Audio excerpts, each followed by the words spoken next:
Selamat siang pemirsa, kali ini kami kembali menyapa Anda pada hari ini. Kami akan memberikan berita yang akan Anda di waktu istirahat Anda pada hari ini. Berita yang dimaksud adalah larangan impor pakaian bekas yang sudah berlangsung selama bertahun-tahun. Bersama saya Buyung Dwi Saputra, inilah kabar siang selengkapnya. Berbelanja adalah aktivitas yang digemari masyarakat, apalagi jika masyarakat berbelanja pakaian. Tetapi ini yang muncul dan kemudian menjadi bergulir bukan hanya di kalangan masyarakat, tetapi juga justru di media dan bahkan menjadi perhatian presiden, yaitu adalah pakaian bekas impor. Pakaian bekas ini sudah semakin mengkhawatirkan karena dinilai mengganggu industri tekstil tanah air. Dan Kementerian Perdagangan kembali memusnahkan berbagai pakaian bekas hingga senilai 10 miliar rupiah yang diamankan dari sebuah gudang di Sidoarjo. Lebih dari 800 kuli pakaian bekas datang secara ilegal melalui jalur-jalur pelabuhan tikus dari Korea.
Alasan untuk melarang impor pakaian bekas ini karena mengganggu keberlangsungan industri tekstil tanah air. Benarkah demikian? Kita akan bahas isu ini dari kacamata media bersama dengan Yanuar Budi Kurniawan. Selamat malam Yanuar.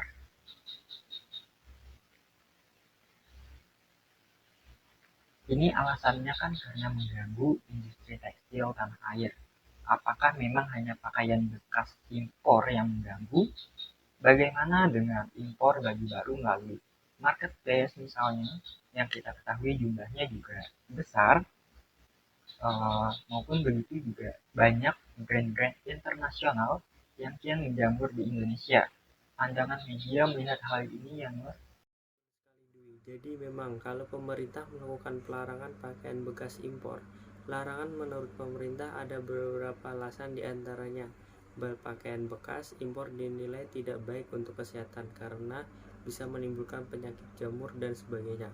Kemudian karena alasan Indonesia bukanlah tempat sampah pakaian bekas dari negara lain. Kemudian juga mengganggu UMKM tekstil di tanah air. Tapi sebenarnya kan kita tahu bahwa perdagangan pakaian bekas ini sudah lama berlangsung bahkan sejak belasan puluhan tahun yang lalu. Dan kemudian sebenarnya kalau misalnya kita melihat bahwa melesunya UMKM tekstil di tanah air bisa jadi bukan karena semata-mata karena pakaian bekas impor, tapi juga karena impor tekstil dari negara-negara lain yang masuk dalam jumlah besar dan harganya juga cukup murah. Itu belum lagi jika misalkan kita bicara lewat marketplace, yang membeli di tanah air itu bisa langsung direct membeli ke produsennya, bisa jadi di dalam negeri maupun yang ada di luar negeri. Dengan kemudahan-kemudahan yang ada, jadi memang apakah pakaian bekas impor yang sebenarnya jumlahnya tidak begitu besar itu cukup mengganggu UMKM tekstil di tanah air kita. Kalau misalkan memang mengganggu, maka kita juga menimbulkan ketika terjadi larangan perkaran di beberapa tempat seperti terakhir di Sidoarjo, setelah itu di Mojokerto oleh Kementerian Perdagangan. Akses yang lain ditimbulkan adalah bagaimana dengan nasib pedagang kecil yang selama ini berdagang pakaian bekas impor. Mereka berdagang bukan karena alasan pasti karena teori bahwa ada hukum supply dan demand bahwa ada permintaan dari pasar dan ini membuat adanya impor pakaian bekas terus berlangsung dari belasan tahun atau puluhan tahun. Pemerintah harus benar-benar mengkaji semua ini jika ingin benar-benar memperbaiki industri tekstil tanah air. Demikian Januar, terima kasih telah bergabung bersama kami, dan itulah berita yang kami berikan kepada pemirsa. Saya Buyung Dwi Saputra, pamit undur diri. Selamat siang.